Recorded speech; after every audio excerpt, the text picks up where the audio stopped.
screen. All right, webinar start now.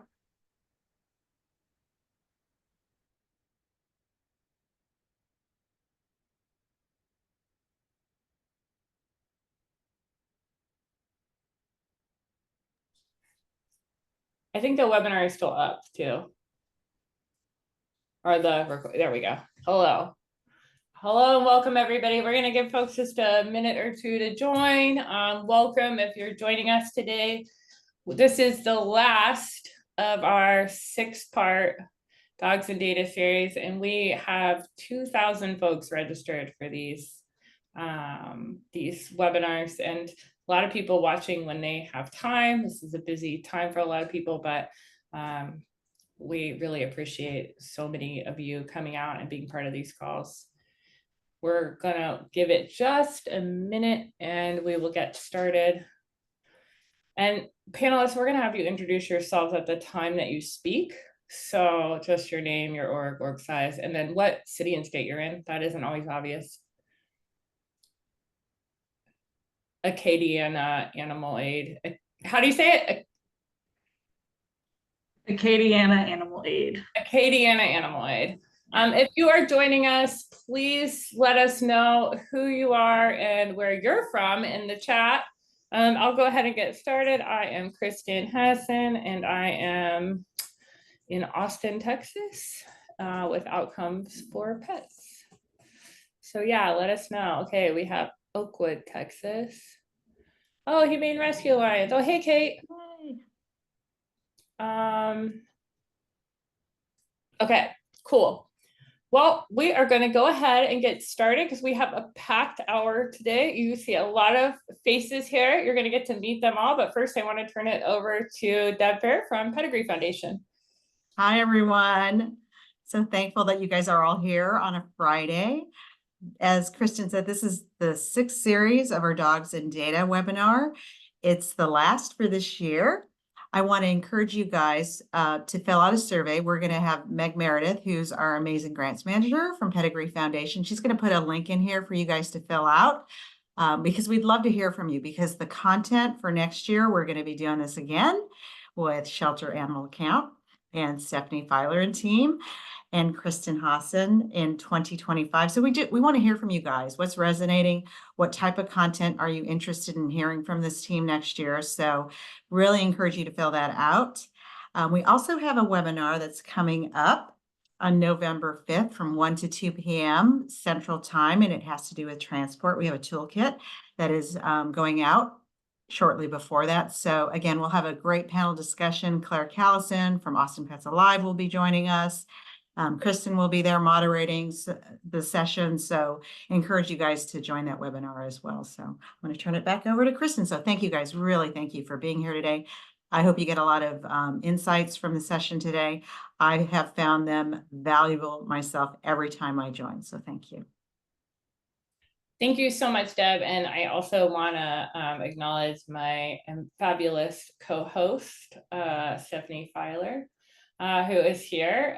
Usually one of us drags and one of us talks, so I'm the talker today, but these wouldn't be happening without Shelter Animals Count. So thank you, Stephanie and Deb, so much. If you haven't checked out the Pedigree Foundation toolkits, we have another one coming out on transport. It's written for people that don't know how the heck to start or grow their transport program. It's going to be really helpful. That's coming very soon, but in the meantime, check out these two. These are chock full of ideas and exercises and activities to get animals moving through your system.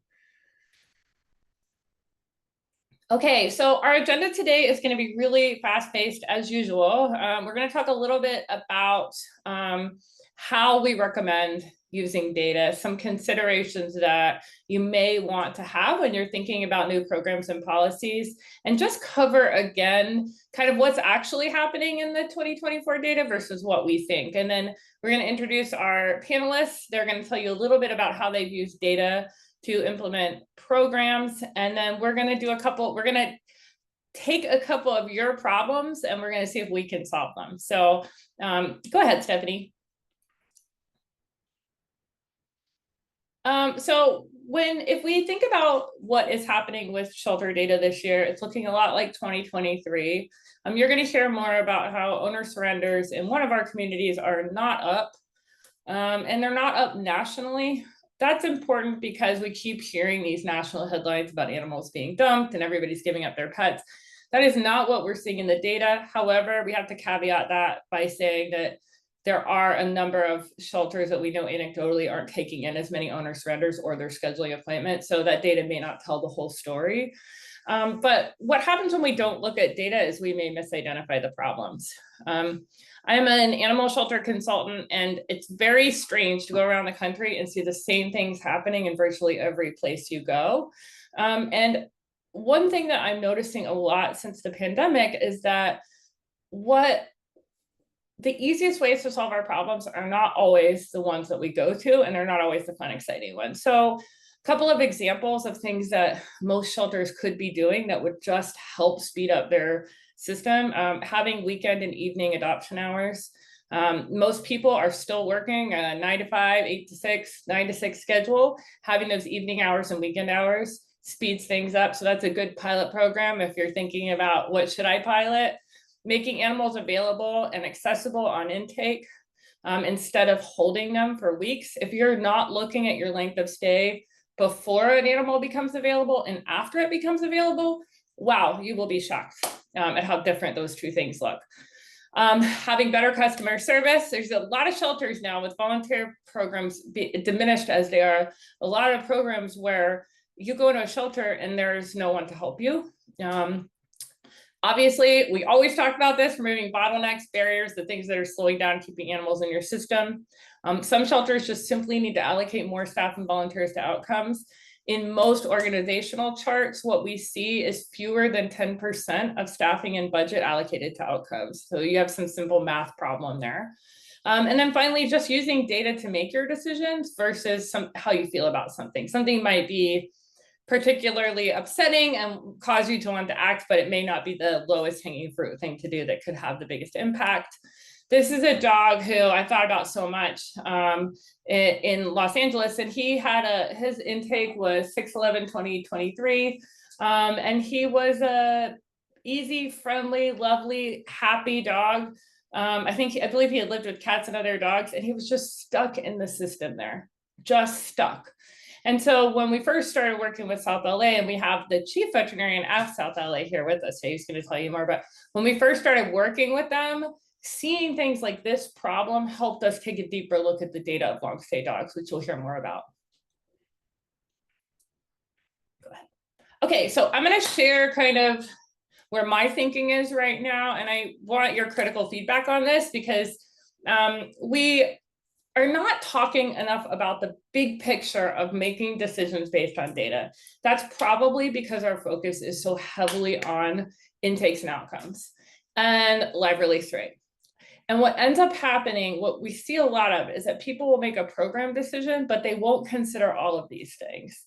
These are just briefly pet supported intake, humane care, so ensuring you're meeting those ASD guidelines, capacity for care standards, focusing on live outcomes, public health and safety, and community engagement. And by community engagement, we mean bringing everybody in to help be part of the solution. So these are roughly the 5 ways you can think about the 5 different functions of what a healthy animal shelter should be doing, and that these should be roughly balanced.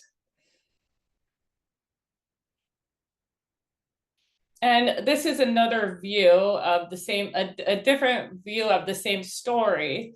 But when we look at these, so you can take most of what you do in animal sheltering and you can put them under one of these buckets.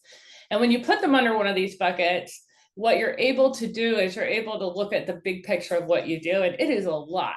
And I bet if you had this sitting here with you right now, you could rank yourself 1 to 5 on all of these, and you could see very clearly where your gaps are. So for instance, one thing we see a lot of are shelters that focus heavily on public safety and intake. A lot of resources, a lot of staff, a lot of time, but they don't focus so much on live outcomes or engaging staff, engaging volunteers and fosters. Or we may see a shelter that has a heavy focus on live outcomes, but isn't focused on providing humane care for all the animals. And so the argument that I'm making, and I think that increasingly we need to start talking more about, is when we make any decision for an animal shelter, we need to be looking at all of these things and how these are impacted. And we need more data metrics around all of these. And that's one of the things about Shelter Animals Count is they're constantly looking to add more data metrics with animal control and field services data and community services data so that we start to look at this big picture. And this is all getting to something. If you're like, what the heck? To get to the data-driven programs, this is all getting there. Another thing that is often hidden from our view, and this, if you are a shelter employee, you may totally not even know about some of these things. These are drivers that impact your ability to do those 5 things well. And this is only a partial list of drivers. So this is whether or not you have standard operating procedures that anyone has read in the last 5 years. It's where you fall in your government structure if you're a government organization. It's the community you live in. My last shelter community was 9,000 square miles. The one before that was 400 square miles. That can have a big impact. Your local laws or your state laws and your local ordinances, whether or not you're working off of data and how much money and resources you have and what kind of building you have. These are just a few of the things that sometimes we aren't looking at when we're talking about how successful are we at those 5 things.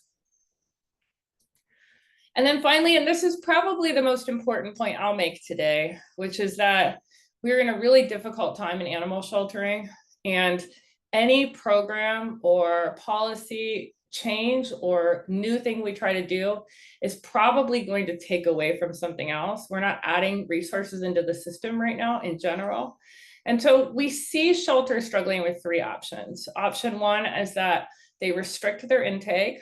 And in this case, they are not practicing open admission. But they are able to provide humane care and live outcomes for most of the animals that come into their shelter. And the negative result of that is that vulnerable pets might not get what they need. Option 2, you just say, we're going to take in everybody. We're going to achieve live outcomes for almost everybody. And what happens in that case is that shelters struggle to maintain humane care standards. You may see an increase in length of stay, may see an increase in bites from that. And then option 3 is that you just simply say, we're going to take all the animals in, we're going to provide good care, we're going to have to increase euthanasia. And this is another pathway to follow, but that results often in euthanasia of healthy, adoptable, treatable animals. And so what we would ask you to think of, especially as you're hearing our speakers, is how do you start to find a middle ground? And as you're thinking about where you need to invest, where do you need more balance? Like, do you need to actually open up and accept more animals in? Are you too restrictive? Is there a 10-week wait for an owner surrender that really needs your help? Do you need to possibly think about your humane care standards? Are you housing animals for long amounts of time? So if you aren't able to maintain humane care, you may need to choose a program that helps you balance that out. And if you're seeing a major increase in euthanasia, you may need to focus on a program that helps you get more live outcomes quickly. So we're going to start off with the first of our speakers. Our first 2 have a couple of slides, and then our second 2 speakers are just going to talk, but they're going to introduce themselves to you as they're speaking. So Sarah, over to you. Thanks, Kristen. My name is Sarah Aguilar. I'm the Animal Services Director for Santa Barbara County. I have to give you this little tidbit. Everyone thinks Santa Barbara is like Oprah money, and it is not. So just to let y'all know, we're not like drowning in resources here. So I've got 2 quick examples I'll share with y'all. We operate 3 shelters. We take in about 6,000 pets annually. And Stephanie, if you want to push over to the next slide. One of the things that we needed to do was look at the types of animals that were coming in, the resources that they were using. And so we chose to look at about 10 years of data to try and understand what was happening before COVID, the trends that were going on with some different operations, and compare that to what we're seeing now. And we saw this giant jump in kitten intake and large dogs. Small dogs also went up, but not more than what we had seen previously. So with the kitten and the large dog increases, we were able to justify some budget adjustments for food and medical resources, but we also shifted a lot of our internal resources and our foster focus and things towards kittens and neonates and building up that program to accommodate almost double the number of cats coming in. And then the other thing I wanted to touch on and just show for y'all, go ahead, Stephanie, is we're trying to look at how to increase our outcomes. And I put together a really quick analysis you can see here where when I came to this agency, our shelters were open Monday through Saturday. We were closed on Sundays. We were open from 8 to 11. We completely closed down for an hour in the middle of the day. No staff were here. Volunteers had to leave. And then we would open to the public for outcomes from 12 to 5. But everybody clocked out at 5, which meant we really stopped helping people at 4:30. So that means 6 days a week, about 4.5 hours a day, we were open for outcomes, but we were open for intake from 8 a.m. until 6 p.m. When officers would come out of the field. So we proposed an adjustment where we would be open 7 days. We would have staff on 2 shifts from 7 a.m. to 6 p.m. Our staffing hours went up, but our adoption hours almost doubled. Well, almost tripled really with the 3rd shelter. So we ended up on a little bit of a compromise, and I was able to explain to county leadership the cost savings of increasing adoptions and reclaims. We stopped budgeting vacancies and we use extra help or temporary employees to fill in our staffing gaps. And if you flip to the next slide, you can see our adoptions and our reclaim numbers went up far more than we had seen before. So this paid off for us, and the use of data really got the county leadership to buy into that and support it.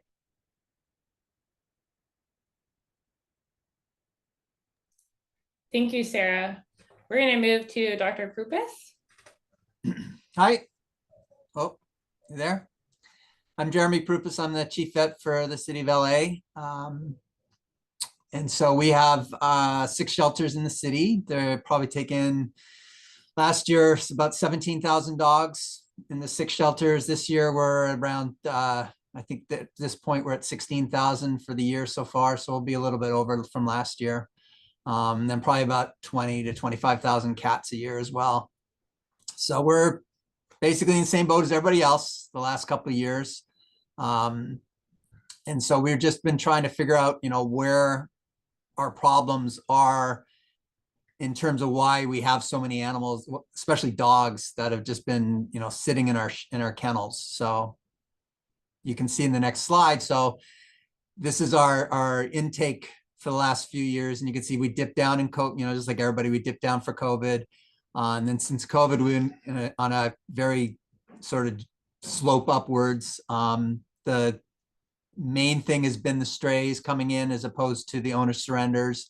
Possible owners are the dogs that are coming in that have some kind of identification on them that we usually will hope we're going to be able to find an owner more easily. But in terms of the narrative of animals being dumped by, an owner surrendered, we haven't seen that in LA. Next slide.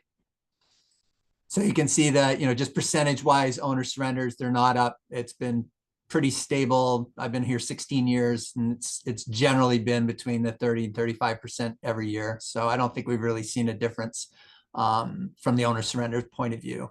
But what we have seen in the last few years is the outcomes. Our adoptions actually have been doing pretty well. We always we've been thinking that the adoptions were lower, and that's why we were more animals in the shelter within the shelter. But really, what we're seeing is that it's, our adoptions are going back up. Our New Hope, which is our rescue partners, those numbers are going up. Euthanasia has gone up a little bit, but the thing that really sticks out to me, at least, is the redemption rate has pretty much plateaued for the last few years. It's about half of what it was prior to COVID. And I think that's a major reason why we're seeing, more of the dogs staying in the kennels longer, which you can see in the next slide. This is the average number daily dogs in the shelters. And so what you'll see, the two bottom lines are COVID. So those were our good old days. The three lines in the middle are kind of over at least the last 16 years, that's kind of where we've always been in that level there. But then the top lines, those two top lines are 2023 and 2024. And you can see starting in January 2023, we started going up and it just never came down. And so for the last 2 years, our kennels have been inundated with dogs, and it's been awful. I mean, I know everybody's going through the same thing, but especially for us, it's just been South LA, East Valley, like pop-up cages in the hallways. It's just been on staff and on volunteers and on the dogs. It's just been an awful situation. So we've been really, we're in the process of trying to figure out how do we reduce those populations without euthanasia. And so that's really been what we've been trying to focus on at this point. And one of the things that we see with that is that, You can end the slide, Stephanie. so some of the things that we see with these numbers of dogs being in the shelter, we've seen, the number of bites go up within shelter staff, with volunteers, with the public.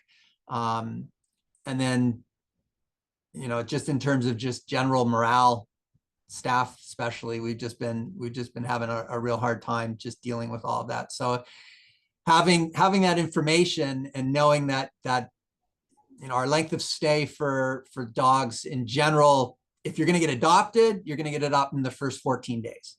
But if you don't get adopted in those first 14 days, unfortunately, you're going to be there forever. So like we have a thing that we can look at, length of stay for dogs that have been there over 30 days. So like for today, we have something like 1,300 dogs in the shelters. 700 of them have been in the shelter for over 30 days, and their average length of stay is 140 days. So it basically just is showing us that if we don't get them out the first 14 days, that's where we're having trouble. And that's where we got to really concentrate on speeding up our pathway planning and figuring, making decisions quicker and trying to get a lot of these dogs out faster so that they're not in the shelters. Because once they're staying there, they just become basically institutionalized.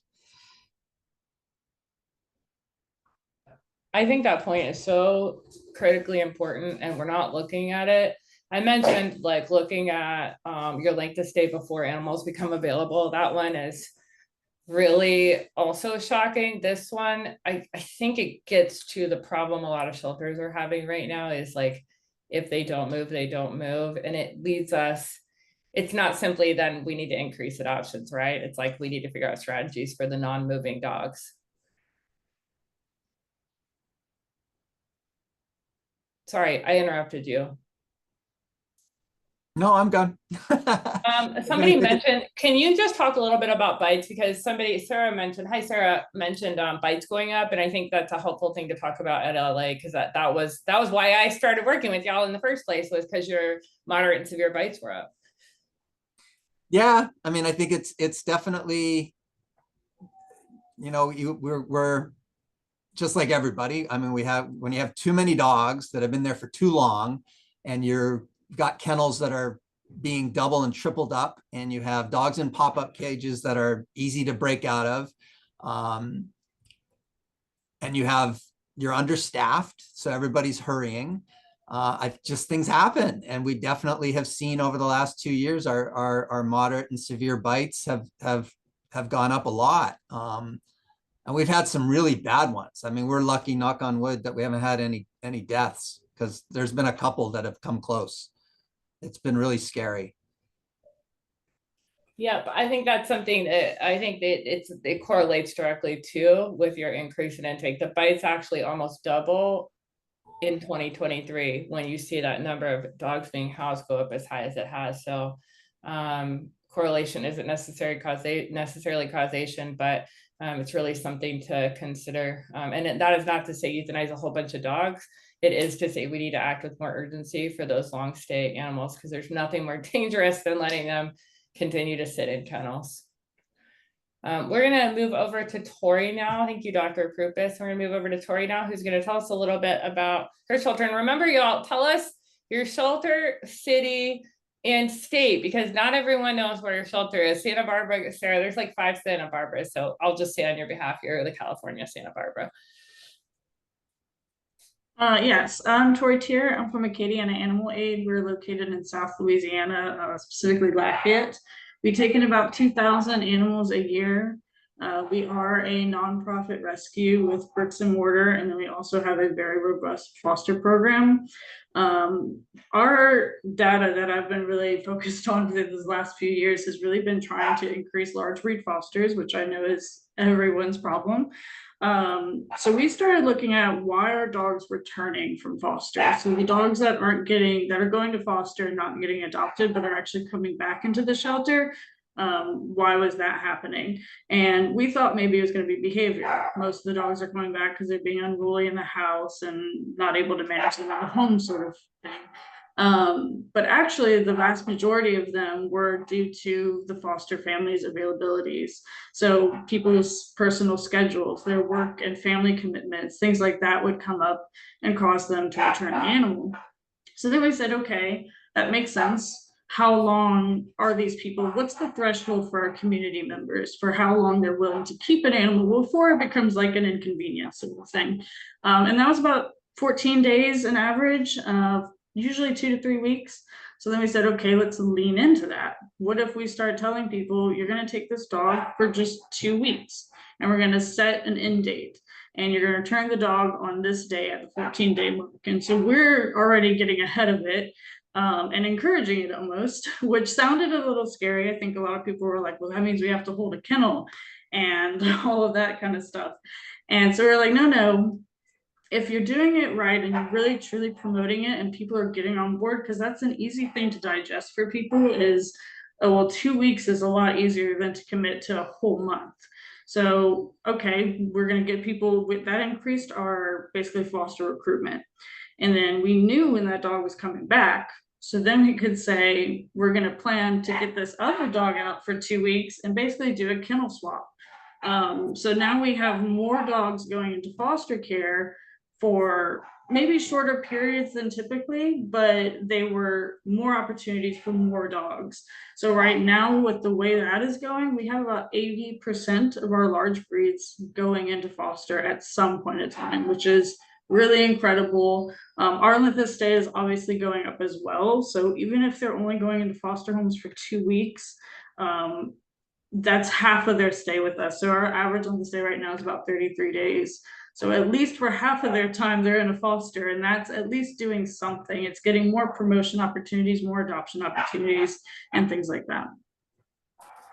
So brilliant. It's like, I never would have thought about it because I'd be like, no, don't bring them back. We don't want to hold a kennel. Yeah. Like, it's so brilliant. 80% of your adult dogs. And are you getting information on them when they go to foster? Like, are you having the foster?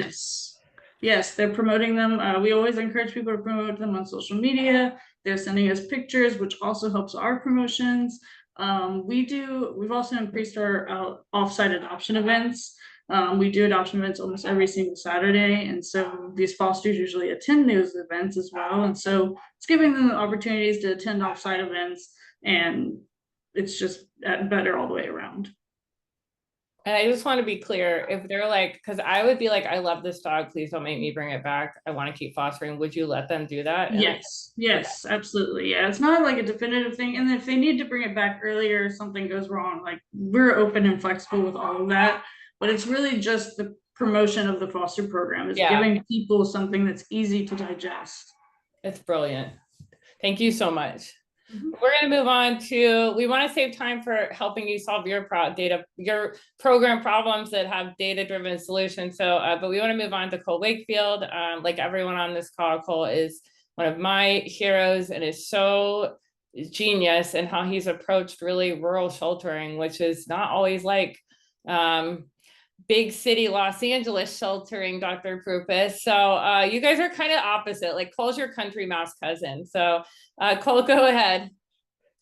Thank you. And yeah, this is great. And I loved what Tori's doing. What a really cool program. I hope we hear more about that in the future. So yeah, I'm Cole Wakefield. I'm Executive Director of Good Shepherd Humane Society in Eureka Springs, Arkansas. We're in the Northwest Arkansas Ozark Mountains. And I also have a little project of my own called Rural Humane, which focuses on solutions for rural and small intake organizations. And you know, one thing as a small organization, you may find that you don't have a lot of data. You may be operating on paper, which is what Good Shepherd was operating on when I came in. Or you just may not be tracking stuff because you have really basic stuff just to take care of. You don't have time. So when you're trying to use data for solutions, you may struggle to find data, but you don't always need a lot of your own data to actually gain insight. You can kind of use what you do have and other data. And this is what we did when I came into Good Shepherd. So we came into Good Shepherd in 2018, and the organization was a 95% save rate. Real proud of that. Pushed that a lot. And it was clean and you know, humane housing and all those things that we want to be. But, you know, to me, things didn't seem like it was really doing everything that it could. And I think that those numbers only told part of the story, but I didn't have a lot of historical data to go on to figure that out. But we did some digging. One of the first stats that I looked at that we were able to get was our length of stay. And even with this great save rate, we had an average length of stay for dogs that was approaching 2 years. And we had some animals that had been in our shelter for over 5 years. And to me, that's honestly unacceptable. Shelters are not set up for long-term housing, and animals tend to deteriorate inside of shelters. And no shelter, whatever your save rate is, should be holding animals for that long. And then I looked a little bit deeper too, even more deeper, and I said, you know, well, how many adoptions did we do last year? 2018, we did 138. And as the only consistent source of animals, adoptable animals in our county, with a population of over 26,000, the 138 adoptions just seemed kind of low. It seems really low just to my gut. Now, my gut is just like most people's guts in animal welfare. It can be really stupid and our gut feelings can be wrong, but something told me to let's keep looking. So I pulled together a bunch of statistics about animals and lifespans and all of that and population, and found some formulas that the California Department of Agriculture developed that allowed me to estimate that we should have around 4,100 dog-owning households in our county and around 2,700 cat-owning households. Now, we have a pretty stable population. We're not shrinking. We're not really growing. So we just assume a steady state there, which is a stable population and not counting for incoming population. And then kind of averaging lifespans of animals, average number of pets in households. We throw all of that together. And that means we could expect Carroll County families to welcome in 550 dogs a year and 365 cats a year. Yet, as the only source of adoptable animals in our county, we were only placing 138. Red flags all around. So what that told me is that our adoption program was woefully undersupported, not really functioning at all, and is something that we needed to address first, because this is one of the core parts of an organization like ours. So we did that, and we did a lot of the adoption stuff. And I know we have webinars on how you bump up your adoption program, but we expanded hours, stayed open, days, reduced fees, did community outreach, all of those great things to make a big push to adoptions. And since we did all that, this year we are approaching 700 adoptions, and we did that without expanding our facility. We didn't expand our animal care staff. We just changed our program because the data showed us that we were missing something big. So we just had made some adjustments, worked hard at it, and now we have tripled our impact on the adoption side. And the great thing there is that because of that, we've increased our donations have also tripled because our connection to our community has greatly enhanced because we're back to adopting to them. We're actually back to fulfilling that need. So we have triple our donations, which means we've been able to, now that we've got the shelter straight, expand and do more of this, community work and everything else. We were able to implement play groups, which is also enhancing work in the shelter. So that gap, and by looking at our basic data, finding other data, finding that gap and addressing that gap has essentially enabled all of the other stuff that we want to do. And it's all because if we looked at just one number, save rate, 95%, doing amazing. But if you look at what your actual impact could be, we were missing the boat. And now we're not, because we were able to see that data. So that's my story. Thank you so much, Cole. I think this is really crucial for rescues also, because I think rescues and receiving shelters became more risk averse after the pandemic for good reason, right? But we've seen in the data, what SAC does show is that we've seen a pretty substantial decrease in transfers and transports. I think it's like 17%, right, Stephanie, since prior to the pandemic. And so with that, we desperately need to get back on track with that. And what you're saying is also a good strategy for a limited admission rescue or shelter who could take in more animals if they would adopt more. And right now, there are so many animals dying in shelters. Dog euthanasia was up by 50,000, we estimate, last year. And they're easily savable if everybody would do just what you did and just speed up the system so that you can help more animals. So it's really awesome. People are asking about, so let me see, I'm just going down here. Let's see, short-term fosters. It seems like everybody's very excited about short-term fosters. And we're looking for any of you that have questions or problems you're trying to solve that you could use this group's input in. I'm going to give you one that I can't quite figure out, which is that I'm working with 2 shelter systems that have a lot of animals in shelter. Like, you walk through and there's so many. And so what ends up happening is the easy peasy animals aren't moving through, they're getting stuck. And then it's almost like a sea of dogs.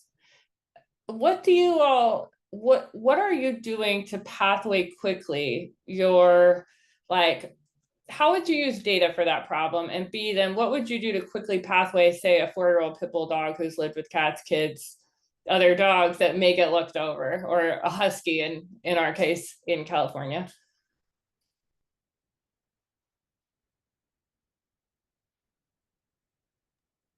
And any I was gonna say, one of the first things that I would do is actually look at marketing. Look at how many times the animal's been posted on social media or things. And how many day trips or fosters that they had.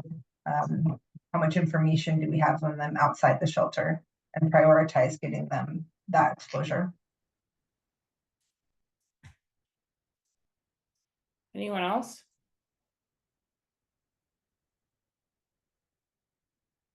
You guys know I'm obsessed with this chunking process, right? I think we're not doing, I don't know another name for it, but I do it everywhere I go, where we try to put the animals into logical chunks. So like, if you can get 20 senior dogs into one grouping, you can have a senior dog adoption event. If you can get, your kittens and moms in one group, if you can get your dogs that are shy and fearful in one group, you can address those particular populations. And we're not doing nearly enough of that. But some shelters design all their volunteer programs around specific groups so that volunteers aren't doing everything, which is a great idea.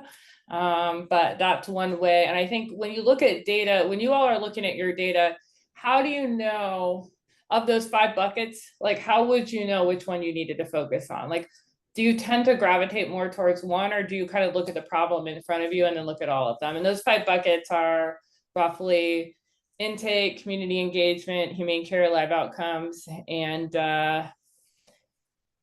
field services, public safety.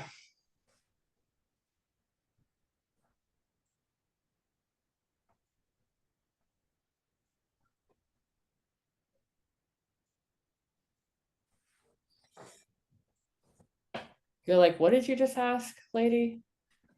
I know, you all look at me like that. Let me put this more simply. How are you making decisions right now? Like, your staff are saying our morale's terrible, we have no staff, there's no one here. How are you making decisions looking at data right now, knowing that resources are so stretched so thin? Is it all reactive? Like, are you looking at the crisis in front of you and making a decision? And I guess, how are you doing it now, and how would you like to be doing it? And that may be no clearer than the last question, but I'm hoping.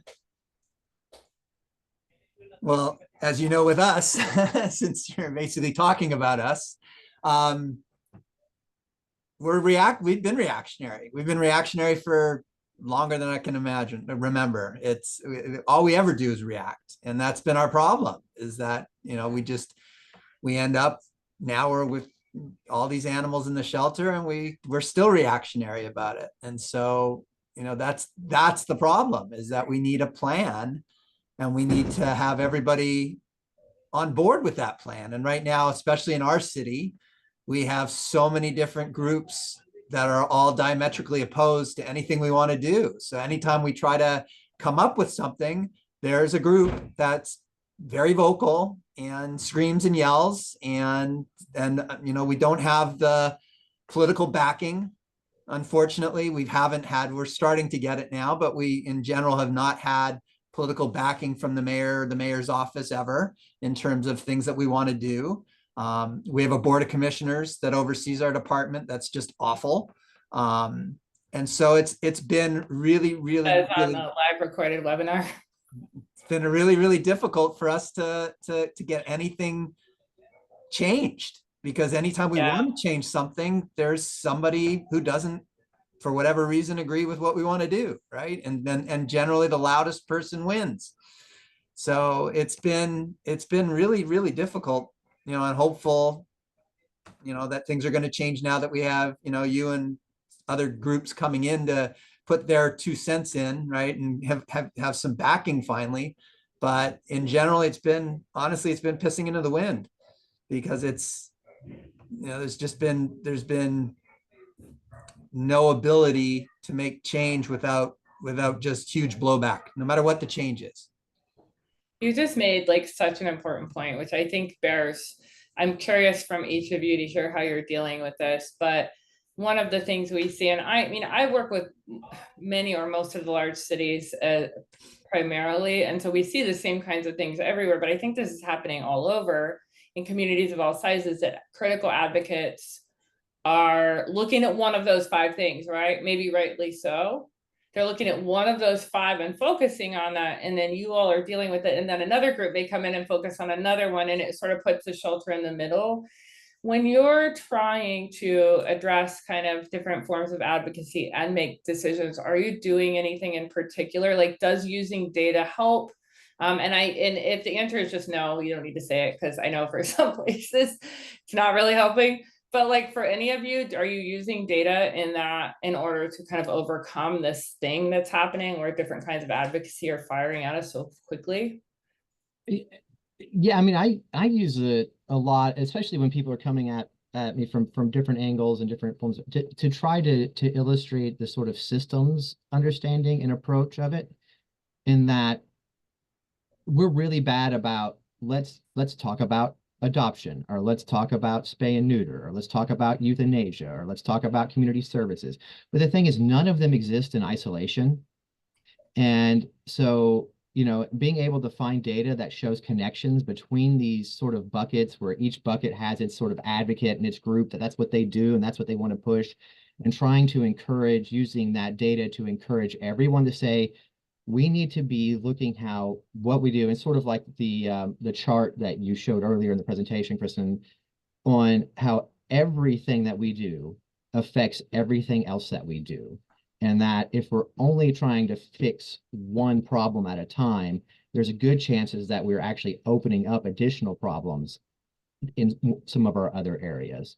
So I really think the more data that we can show the connectedness to everything, from human unhoused statistics to, like, there's going to be connection between the number of people in economic distress in your community versus the number of animals in your shelter versus the number and the number of pet stores and vets in your community. It's going to affect the number of animals in your shelter, right? All of these things are impactful. So helping people get out of this fixing one thing at a time, because that's impossible. And it will never bring us to a solutions to where we're sustaining a positive system that works for everybody. Thanks. Yeah, I completely agree with all of that. I think that the idea of focusing on one thing will never help, because there's always the other people who are going against that, right? Like, so it has to be an umbrella, it has to be collaborative, and there has to be an end sight. Like, you have to have something that you're working towards, that you can gauge, that can show you that you're making progress. And so, and again, I mean, I'm over the years, I've definitely found myself on the more the people side of the business at this point. You know, I really think that as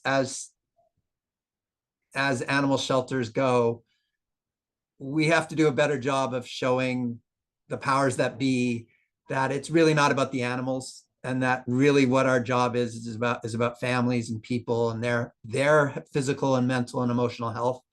And what we do makes a huge difference on that. And that public health part of it, I think if we can make a better case for that, for what we do, I think that opens us up also to a lot more ability to get resources and more collaborations with social services groups and all that kind of stuff. And I mean, that's where I'm focused on at this point in my career, is I really, really think that focusing on the people is the way to go.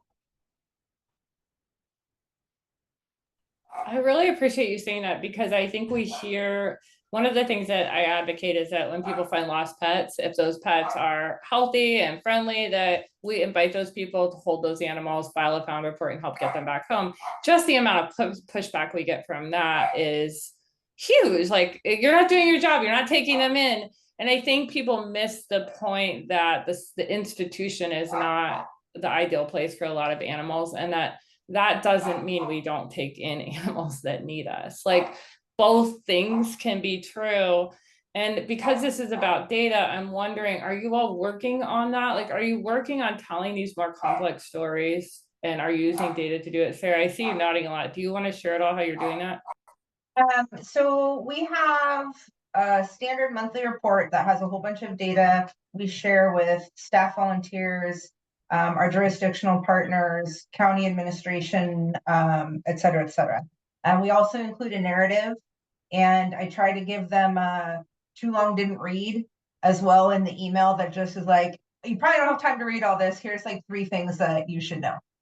And then I'm actively meeting with advocates, our nonprofit groups, rescue partners, volunteers, fosters, and talking about, hey, here's what we're seeing. Here's our biggest challenge, currently.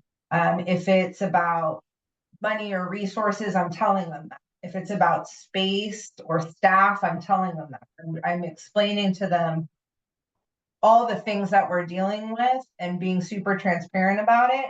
And then taking as much data as I can, and also getting it in front of the county board of supervisors and the CEO's office, and saying, look, here's what we're seeing this month, but here it is in context of the last 10 years, 20 years, 5 years, whatever helps them understand that what we're seeing now is different than what was happening before, and how that's different. Because our total intake isn't necessarily higher than it was in 2016, but the types of animals coming in is different. The services that we're providing is different. The staff makeup is different, and showing them that, so it's not just a snapshot, but there's something for them to actually compare to and understand.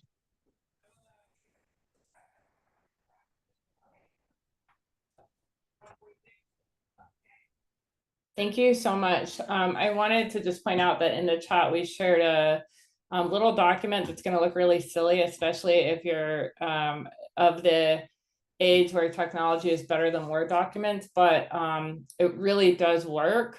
I got one of these worksheets and the link is in the chat, I believe. Yes, did I get it in the chat? Yeah. I think it just went to hosts and panelists. I'll send it out to everybody. Thank you. So the link for this is a program pilot worksheet and it's some simple questions. So if you're working in a shelter, I recommend you just print out a number of these, and when people bring you ideas, have them complete it. They can do it in 10 minutes while they're sitting in your office, or they can bring it back to you the next day, or this is view only, so you'll need to make a copy. But I love these worksheets because they just make people kind of critically think through a problem and the solution, and really help them think about what am I solving here. Dr. Emily Weiss, who was on our first session, said this thing and credited, I think, Dr. Zawatowski for it, which is, what do you know and how do you know it? And I think she says that to me virtually every conversation that I have with her. Like, I've known her for years and she says a version of that every single time. What do you know and how do you know it? And I think this is a version of that for any level of staff member or volunteer. If a volunteer wants to spearhead a bonded pair adoption program, right? These are a great worksheet for them to fill out. And so these can be really helpful because we're doing a lot of saying no to new programs and pilots. We're like, we don't have staff, we can't do it. And instead of saying no, we can put the work on the person who wants to start it and say, okay, think through this and bring me something real. And you'll find what it does is it sorts out the people who are more serious about piloting something.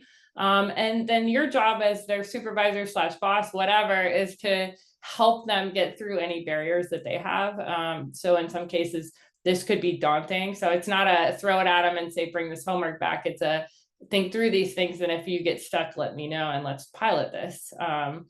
But it helps because I think we need to be in a more of a mode of piloting because we're kind of in a doom spiral right now of long stay, lots of animals, bites, risk aversion, fewer volunteers, fewer fosters. And it's like this cycle that's just spinning us down, and the morale thing is real, that the morale thing doesn't get solved by just doing more of the same. So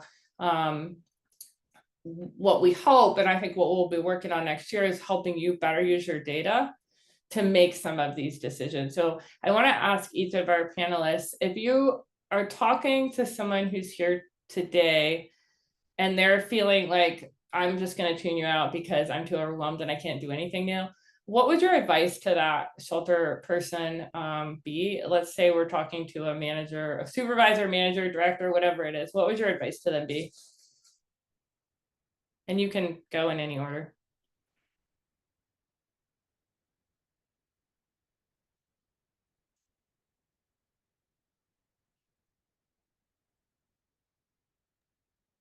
All right, so I think first advice is go walk a dog or go cuddle a cat.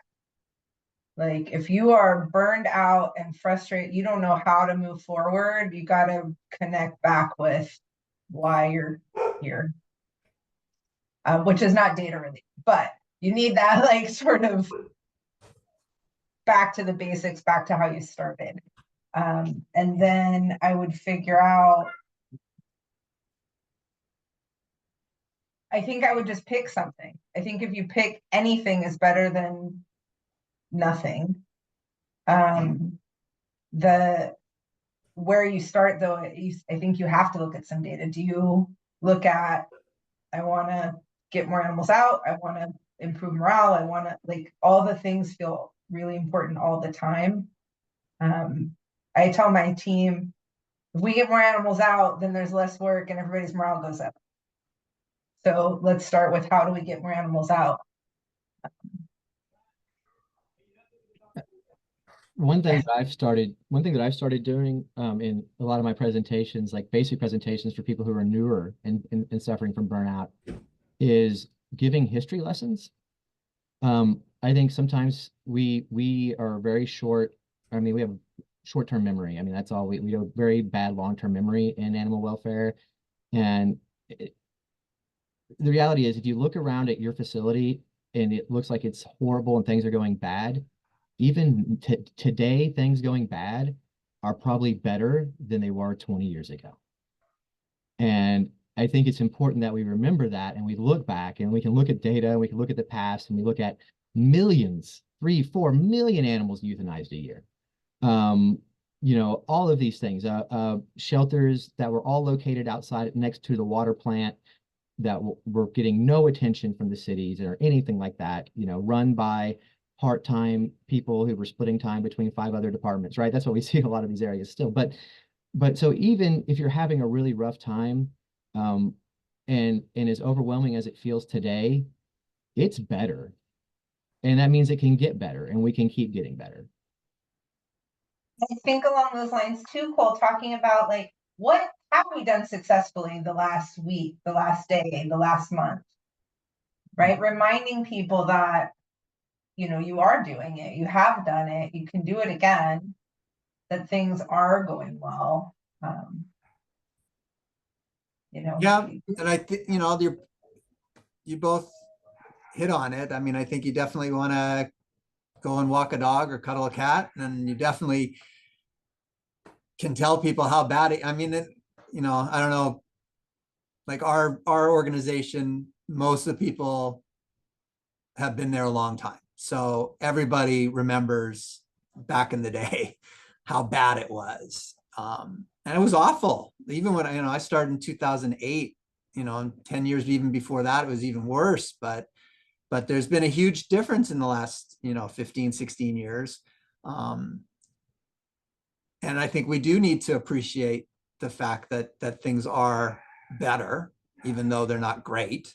But I also think you have to find something that you've got passion for. You know, you've really got to figure out, you know, what part of this is most important for you, right? Like, and then focus on that, because that'll help you get through. Like for me, you know, I ended up deciding I wanted to do a master's in public health. So the last couple of years I've been doing an online master's in public health, and you know, and it's just opened up a whole nother world for me within the animal sheltering world, which is really exciting for me, because I've been a vet for 30 years now. It's a long, long time. And so I need something new. I need something else that I can focus on. And this for me, this has been a really, really, you know, great change. And it's really, you know, given me more energy and focus now for where I want to go. And I think that's one of the things you have to figure out is, you know, where does your passion lie, and how do you use that to make your organization better? Yeah, kind of to wrap all of that together, I definitely agree with everything everybody's saying. I would always encourage you to start small. Don't try to solve the big picture right away if you're overwhelmed, but narrow down the problem to, okay, what tiny little difference can I make to tweak something just a hair, and start small and celebrate little successes. You know, even if you get 5 large breeds out in the next month or two, instead of, you know, trying to go for a big number, I would always start small and celebrate small wins, and anything headed in the right direction, positive, is good. Really good advice from all of you, and I think really balanced advice. This is ending the 6th and final Dogs and Data series. We really want to ask for your help. We are going to be sending you a survey. You're going to get an email. And if there's anything you want to do to say thank you to all the incredible guests that have come over the last 6 sessions, and gosh, you guys were no exception to the slew of incredible guests that we've had. Please, just filling out this brief survey will be tremendously helpful, so we can better understand impact, what you want to see. Deb, what am I missing about that? There is a link in the chat box. That's the only thing. Meg put another link there. So if you get a chance, please do fill that out there. If not, you will receive an email, like Kristen said, as you registered for the sessions. And so you'll see it that way as well. So we appreciate all of you guys for attending. And I just want to say thank you to all the panelists, to Stephanie, always such a tremendous partner at Shelter Animals Count. And of course, Kristen. Amazing, amazing. Same back at you. Deb and Meg. Yeah, this has been a real honor to get to be with you, and we'll be back. So it's like the next season of the podcast. But thank you all so much, and thanks for being here with us. And we hope you have a great weekend. Thanks, everyone.